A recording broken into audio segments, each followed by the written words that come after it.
اللہ तबारक व तआला ने ना कुरान मजीद में फरमाया कि ए महबूब आप फरमा दें इन्ना सलाती व नुसुकी व महयाया व ममाती लिल्लाहि रब्बिल।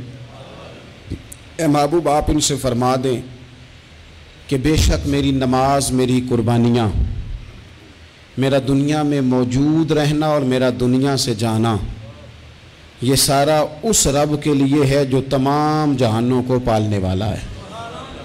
अपनी ज़िंदगी के अंदर मफ़हूम ज़िंदगी का ये बना लिया जाए कि जो काम भी करना है वो खुलूस के साथ करना है। ये जो रियाकारी होती है ना, दिखावा, ये इंसान को ज़हनी अज़ियत का शिकार कर देता है। दिखलावे वाला आदमी फिर हर वक्त इस माहौल में रहता है कि किसी ने देखा कि नहीं। मैंने देखा है कि लोग तारीफ़ के इतने भूखे हो जाते हैं कि वो उन कामों की भी तारीफ़ मांगते हैं जो उन्होंने किए ही नहीं होते।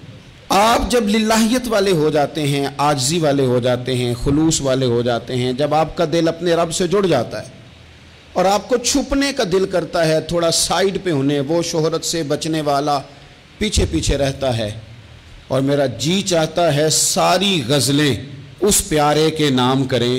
एक टाइम आता है कि इंसान जगह ढूंढता है कि मैं कहीं छुप जाऊं, कहीं अकेले बैठ के रब को याद करूं। उसका दिल करता है कि कहीं को रात ऐसी भी मिले कि मैं रब की बारगाह में रोऊं। कभी वो अपनी मजबूरियों पे रोना चाहता है कि मालिक फ़लाँ चीज़ क्यों नहीं, और कभी उसका इस बात पे रोने को दिल करता है कि मेरी तो इतनी औकात ही नहीं, मेरी तो इतनी हैसियत ही नहीं, मैं तो इस काबिल ही नहीं। इस पर भी रोने को जी चाहता है। रियाकारी, दिखलावा, तसन्नो, बनावट, तारीफ़ की ख्वाहिश, ये इंसान के दिल में खटकती है, सुई की तरह चुभती है। अगर बंदा मुखलिस फिद्दीन हो जाए तो फिर इन सारे तकल्लुफ़ात से जब वो बचता है तो वो महसूस करता है कि ज़िंदगी आसान हो गई। ये जो सादा ज़िंदगी होती है ये आसान होती है, इसमें बंदा मुखलिस रहता है। नबी पाक सल्लल्लाहु ताला अलैहि वसल्लम से सहाबी ने पूछा था, या रसूल अल्लाह सल्लल्लाहु अलैहि वसल्लम, एक बंदा जिहाद के लिए जाता है, उसकी नीयत सवाब की भी है और शोहरत की भी है। ऐसा नहीं कि सवाब की नीयत ही नहीं सिरे से।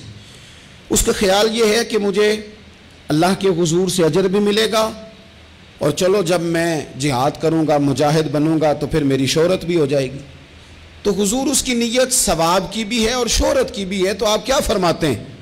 तो नबी पाक सल्लल्लाहु अलैहि वसल्लम ने फरमाया, चूँकि उसकी नीयत साथ शोहरत की भी है, लिहाजा उसे जिहाद करने पर कोई सवाब नहीं मिलेगा, जिहाद पर कोई सवाब उसे नहीं मिलेगा।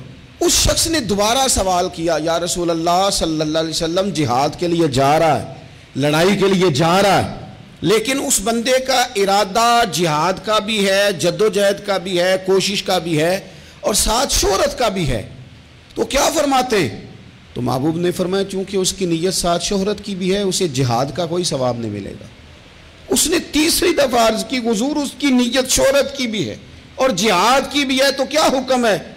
तो महबूब फरमाने लगे, उसे जिहाद पर कोई सवाब नहीं मिलेगा।